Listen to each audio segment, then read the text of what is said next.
Miss Leah Myers from Myers Design Studio, and today we're going to do this block.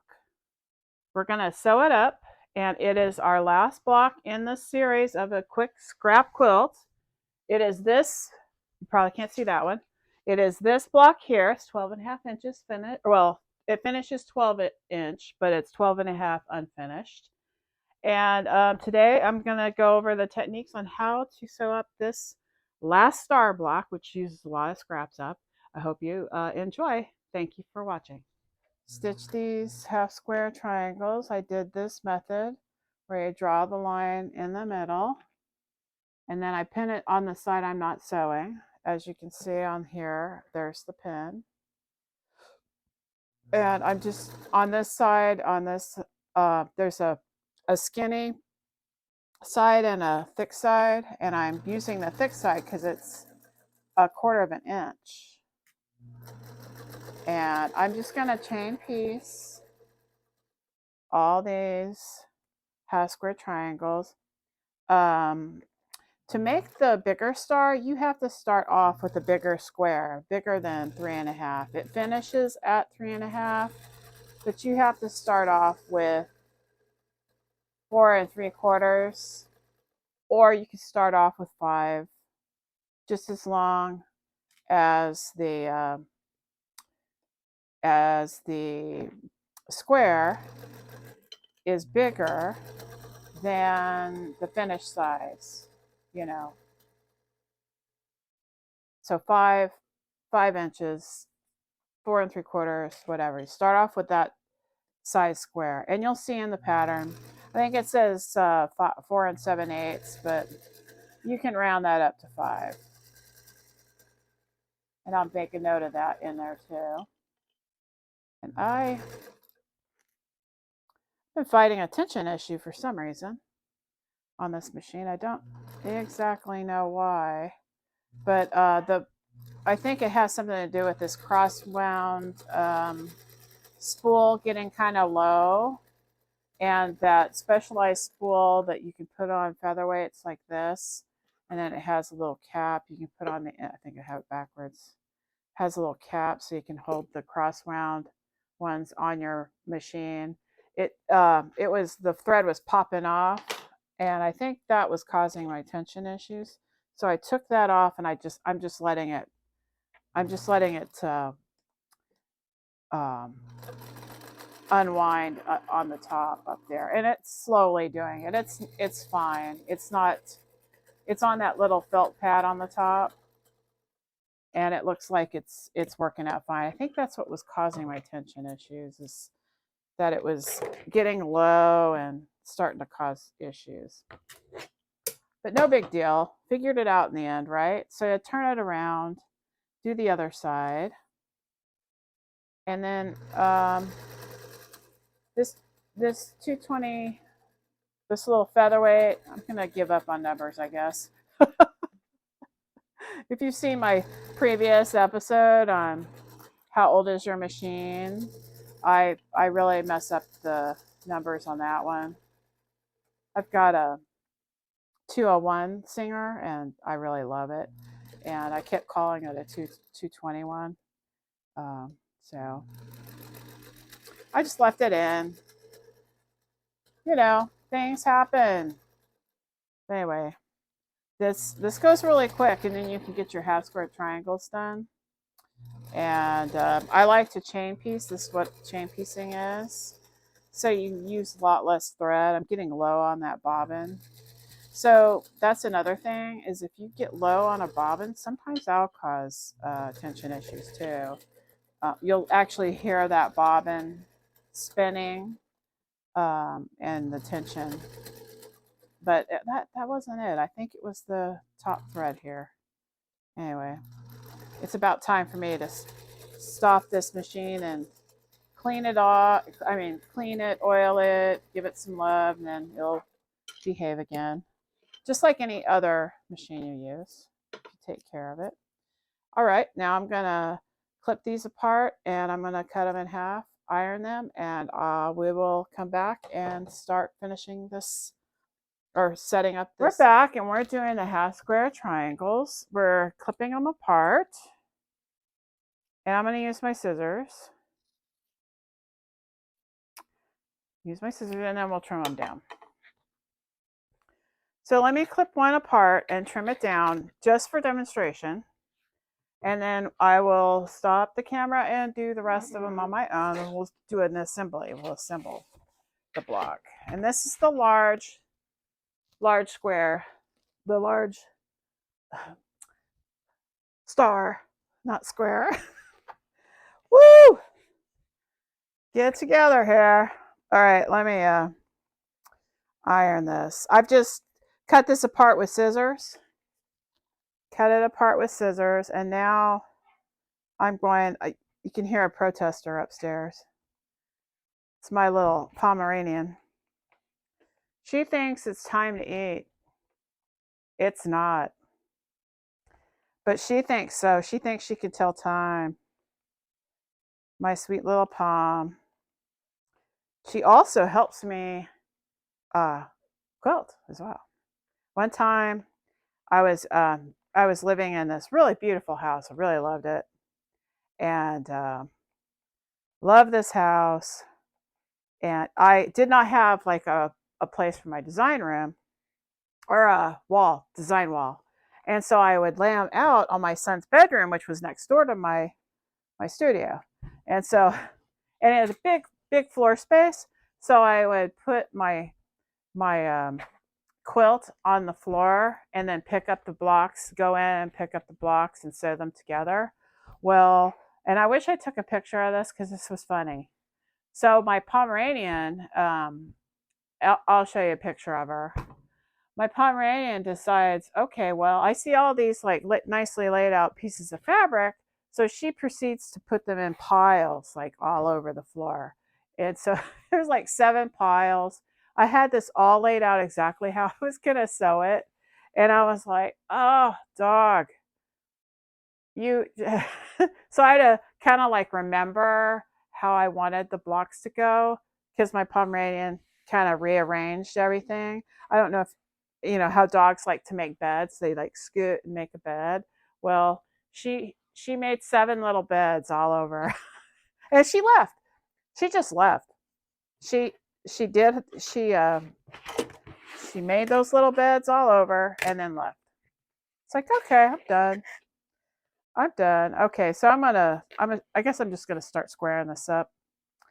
I said I was gonna do it later, but I'm just kind of talking and doing it now.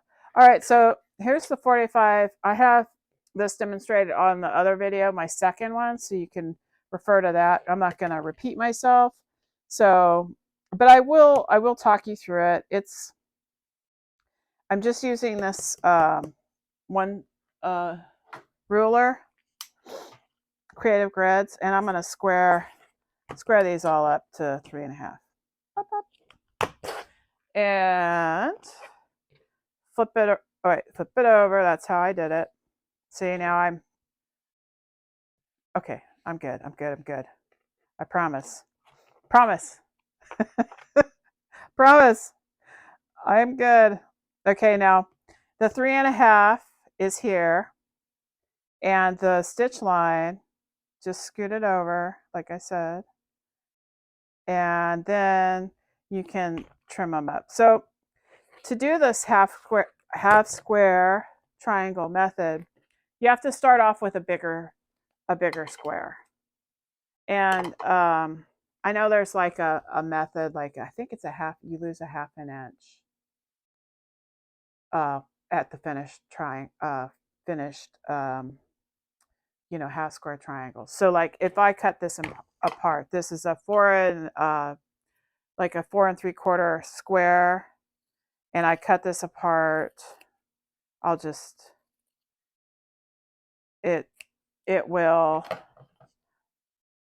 be now, and I need this because I've squared this up already.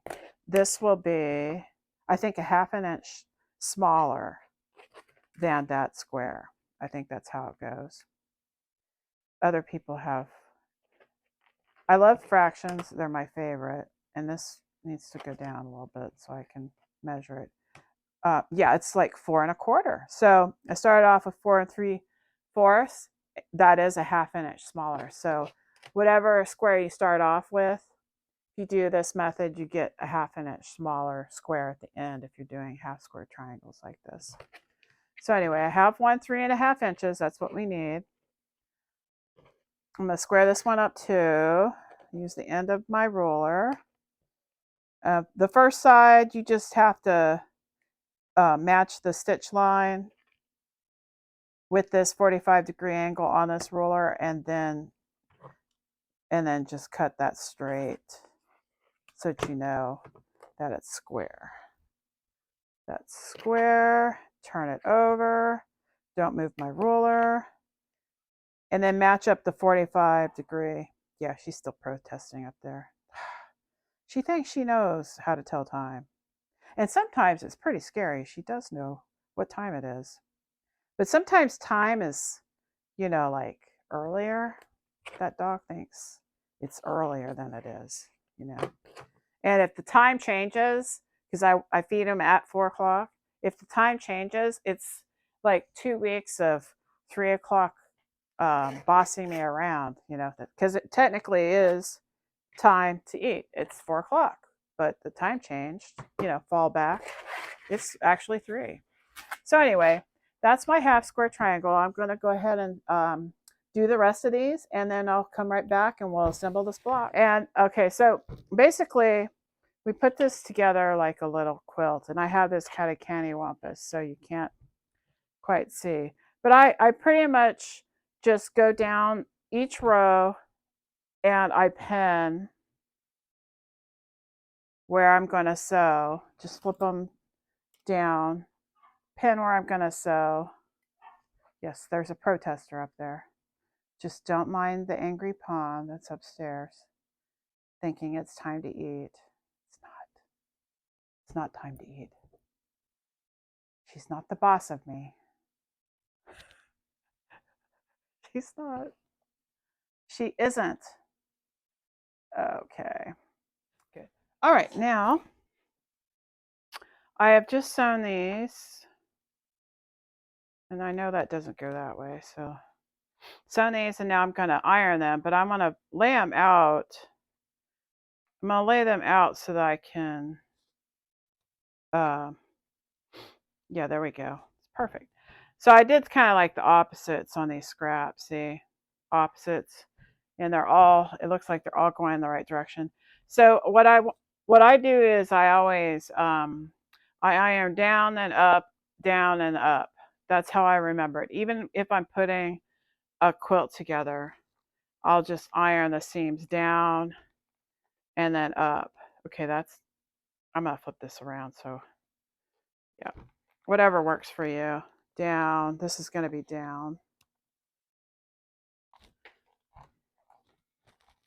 Down. Okay. That one's going that way. It should be. This is a little stubborn right here, but I'm not worried about it. Down. And then that way is going to be up. Oops. Cord's in the way. Yep. And then I flip it over. And I do this at the end so that I can... Is this up? Yes, this is up. I do this at the end and so that I can keep track. So this one's down. And I flip it over so I can just grab it and do it quicker. Normally I set the seams, but I'm in a hurry. There we go. You don't want to sit here and watch me iron all day, I'm sure. Okay, and then this is up. Just got to remind myself. And this is up. I'm using the edge of the iron to grab it. Gonna give this just a little bit of a spritz. It needs a little, because these 2 points are coming together. It's just being a little stubborn right there. So I'm just gonna set the iron real quick. Let it think about relaxing into the place I want it to. And now, when you put these together like this, the seams should be opposite each other. And now I'm just going to pin this. I'm going to pin one, and then I'll pin this one, and then I'll sew them together in the middle. And I don't have to do that ironing again because I've already done it. It will be right on the end. I mean, it'll be right in the middle because I've done down and up, down and up. That's how I remember how to do it. Even if I'm putting a huge quilt together, I always do the down and up, down and up. And uh, it it sounds like it's a good method. It doesn't mean that I always remember. Like I'll iron the wrong way, and then I have to start again, and or I have to. Oh, I don't know. I just work with it. I just relax. So and then right here, I just work with it. If you like I said, and I'll repeat this a million times. If it looks like it's becoming work or you're frustrated, get up, go do something else. It sounds easier than it is because sometimes I get focused and I'm like, oh, I've got to get this done, you know, and I'm all, and I find myself just sewing so tense, you know. But anyway, so this is getting, and I'm kind of on the seam. I'm kind of pinning on the seam, but not quite. I don't like to pin right on the seam because what happens is it moves it over a little bit. So I'm going to go ahead and sew this and I'll be right back and we'll do the middle. All right, I am going to do the middle now. I've got this all ironed down. I have it all ironed down and now I'm just going to go ahead and pin the middle. And that's the same thing. It's just nesting seams. It gets a little bulky because you have two half square triangles meeting each other right here. And I think there's a way of flaring those out, like opening up the seams and flaring those out. And it looks really pretty, like a little miniature half square triangle in the tiny little thing. I don't always take the time to do that, but you can. Look it up. Look up how to do that because you just open up the seams and then so cute. Anyway, all right, so I'm going to go ahead and sew, oops, I don't want that too far ahead. And sew this, I just want to, I pin, because if I don't, the results are not pretty. Anyway, let's finish this up and I'll move the camera over there. All right, so I'm just finishing up this last seam and it is the very last seam. Try to keep my bottle out of the way. That's my last video. I had my bottle right in front of where I was demonstrating. Rookie move, right? Yeah. So anyway, here's my last seam. And I just slow at these intersections, I slow over them. But boy, this little 201 or 221, sorry, it's not a 201, it's a 221. It really, whoops. It really works great if there's bobbin thread in the bottom of it. So I have to stop, put some more thread in the bobbin, and I'll be right back. In my bobbin, but I had one already wound, so it only took me a second because I wind a whole bunch of bobbins, especially if I'm just using sewing thread. I wind a bunch of bobbins, about 4 or 5. That's what I'm comfortable with at a time, especially if I'm sewing a lot, so that I have to stop and wind bobbins. So I'm gonna just check the seams; they're good. And it looks like for the most part the points are just perfect. I mean, scrap quilts are interesting because they are, you know, like a lot of stuff, you know. And it gets it puts blocks that we didn't have in anything else. Like I didn't have these basket blocks on anything else because I made them a long time ago, and the quilt that I was going to make, put my bottle over there. It was the last video. It was just sitting right here in the front, and I don't know. You can't see through that bottle, so I'll try in future not to put the bottle right in the front. But as I do these videos, I learn new things each time, like what I should do, what I shouldn't do. Um, it's a learning process, and I'm not perfect. I don't I don't film these all perfect, but what I do want to get sort of perfect is showing you how to make something out of your scraps, a nice quilt, which is this one. And this is the last episode, and the last block that I'll do for the scrap quilt, because all the other blocks that are in there, they're all orphan blocks. They're meant to go somewhere else. So I designed this quilt to be sort of something that experienced sewers can just throw this quilt together and put their orphan blocks in them. And you can arrange this in a lot of different ways. You can probably do these scrap blocks in a row and then have your orphan blocks in rows.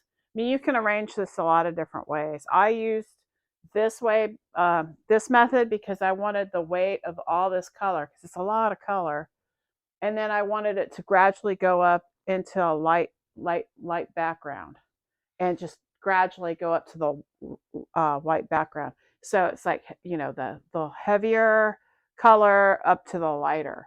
So, and I want it to go this way instead of up and down. You can do it that way. You can have it lighter up here and then all the color down here. But I like the gradual like step effect that this has. It's kind of stepping into the color. And that's just a design choice. But anyway, this is the 12.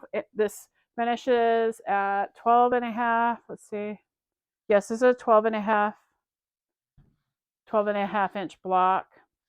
And this is this block right here. Let me move over this way. It's this block right here. And that uses up all of my scrap, all of my scraps from other projects. I have memories of making quilts out of all these things. Some of them are really old. I still have a lot of them. So if you make like squares out of some of your old scraps, you'll have a lot of them. So you'll be able to do this forever, you know.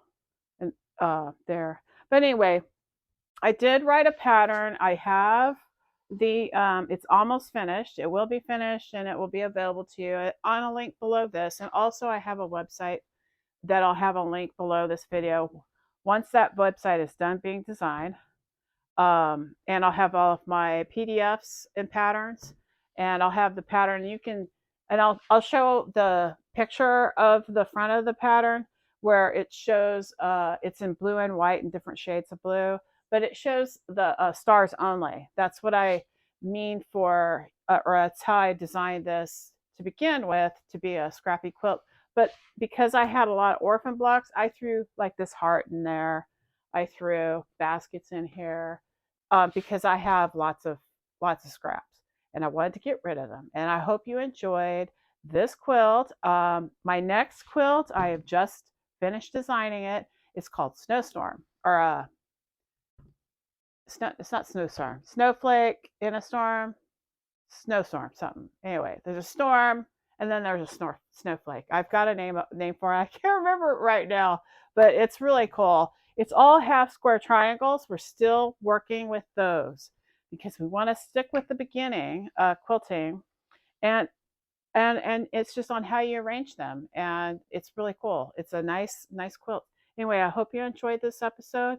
Please like and subscribe. I really appreciate everyone who has liked and subscribed. You're very oh man, do I appreciate. I thank you very much. And I see you in the next episode. We're going to do I think it's Snowflake in a Storm. I don't know. I can't remember the name right now, but I will put put the little thumbnail of what it looks like, the quilt I'm making, in a little thumbnails for you to look at, and you'll see it. I'll talk to you later. Thank you for watching.